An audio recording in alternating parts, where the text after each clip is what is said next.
Hello guys, Erica Hargaden here. I am going to have a chat with you today about some key things that you can try when you feel like you have tried absolutely everything to maybe solve sleep challenges that you're experiencing.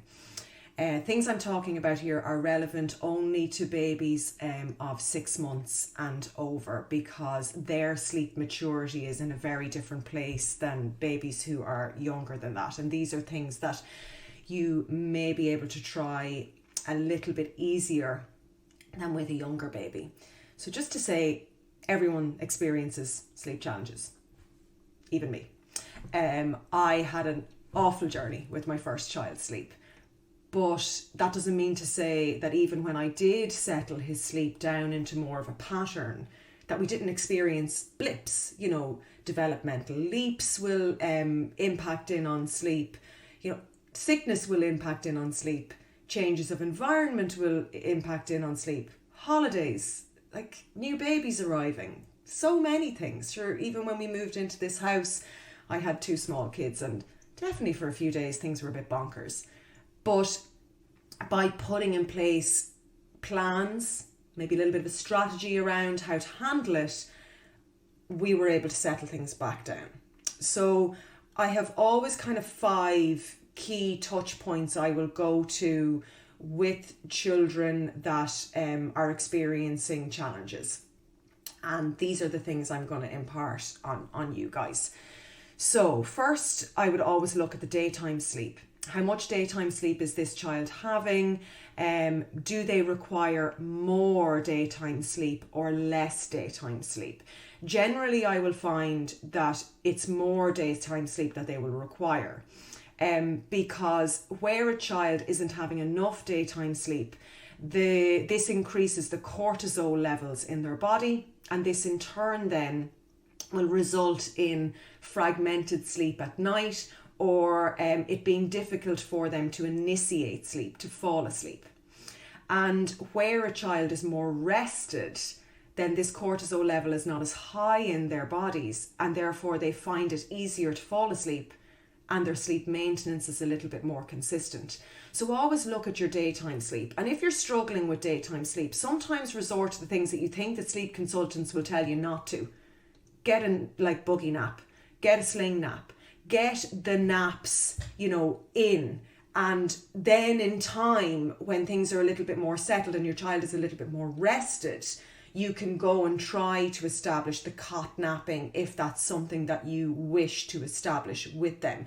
And with children of that kind of 6-month age range, if they're going into childcare, they will probably need to be cot nappers. But maybe get a pattern around the daytime sleep perspective and get them a little bit more rested before you go into that. The second thing that I would look at is the start and the end of the day. What time is this family starting their day, and what time is this family doing bedtime at for these children or this baby? I would say if you're trying to figure out what's going on with sleep, you need to anchor the start to your day, as hard as that can be when you've had a challenging night. And I've experienced this, I've lived this. So by starting your day at between 7 and half 7, you're in line with natural circadian rhythms in the body. And by anchoring the start of the day, you're giving your child's body a chance to start. Whereas if it's like 8:30 one day, 9 the next day, 7 the next day, there's no pattern. So therefore, you're going to find it hard to figure things out, and your child's body's not regulated. So start the day between 7 and half 7, and that will give you a chance to create a routine and create a pattern then that your child's body has a chance to fall into the pattern of and get more regulation in place. The other thing I would look in under this is what time are you doing bedtime at? So usually I would find bedtime is too late. And if your child is kind of the 6-month baby range, even up to 12 months, 8 p.m. is too late for bedtime. Generally bring it back earlier. Aim for your 7 o'clock bedtime, and even earlier again if napping is not going well during the day. early bedtime is key because it helps with this increase in cortisol associated with overtiredness. So early to bed and early to rise. And I know as adults, we don't like that.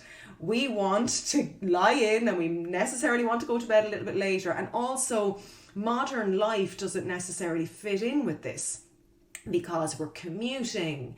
You know, maybe one partner is out at work and isn't coming in until late. And that can be hard. I can tell you that when I was working on sleep, my husband saw, you know, our eldest son in the morning, but he didn't see him in the evening because he wasn't home on time. And I prioritized getting him to bed. And as a result, we all benefited from the better sleep. And in time then, he was able to stay up a little bit later and see daddy when he came home. But that didn't impact him and his bond with his daddy. And I know a lot of people would be concerned about that. The third thing that I would impart on you guys is feeding in association with sleeping, particularly the last feed of the day. I like to see that happening 45 to 60 minutes prior to bedtime. So for example, if you're aiming for a 7 o'clock bedtime, I would like to see the last milk feed of the day at 6, starting at 6 and finishing, you know, within maybe 20 minutes of it starting. And winding happening, a little bit of maybe quiet playtime, and then you heading up to start your bedtime routine about 20 minutes prior to you wanting baby to go into the cot. That's quite important because you're disassociating then feeding from sleep, and this feeding is not happening within the sleep environment, and there's not then drinks associated with going to bed. And removing the cycle around that quite early with the baby can really help you anchor sleep and lay those foundations from very, very early on. The fourth thing, and I know it's something that parents really, really struggle with, and my sleep series programs can really help with this, but self-settling. A child being able to fall asleep independently. Because if you are rocking, holding, feeding, patting, and there's a lot of input going into your child falling asleep, when they cycle through sleep later on in their sleep, their brain will search for the things that were present when they fell asleep. And if they're not present, then they will wake fully because they will look for the thing that was there that's no longer there. So if it was rocking, it's no longer there, they'll need it back. If it was holding, it's no longer there, they'll need it back. If it was rolling and patting, if it was walking, they will need it back. So by working on your child self-settling and then being able to fall asleep independently, potentially with your support to begin with, then you will see more sleep success. Now there's so many ways of doing this, loads, and it's really all dependent on your parenting style and doing what you are comfortable with. And my sleep series programs can help you with that, as I described. The fifth thing is to be consistent and take your time. You are not going to solve a sleep challenge in a night or 3 nights or even a week potentially. In my experience, it can take 3 to 4 weeks for things to really start to take shape and settle down. You need to give it time, and you potentially need to work on individual parts rather than the entire sleep picture. So potentially maybe work on the nights before you kind of maybe expect to see too much on the naps. Maybe your nights are fine, but it's naps you need to work on. Maybe it's self-settling. Sometimes you can take the overall picture and it'll be fine, and you'll be fine. Otherwise, sometimes it can overwhelm people. So I hope you found that useful. If you're looking to learn more about me, check out babogue.com. Thanks, guys.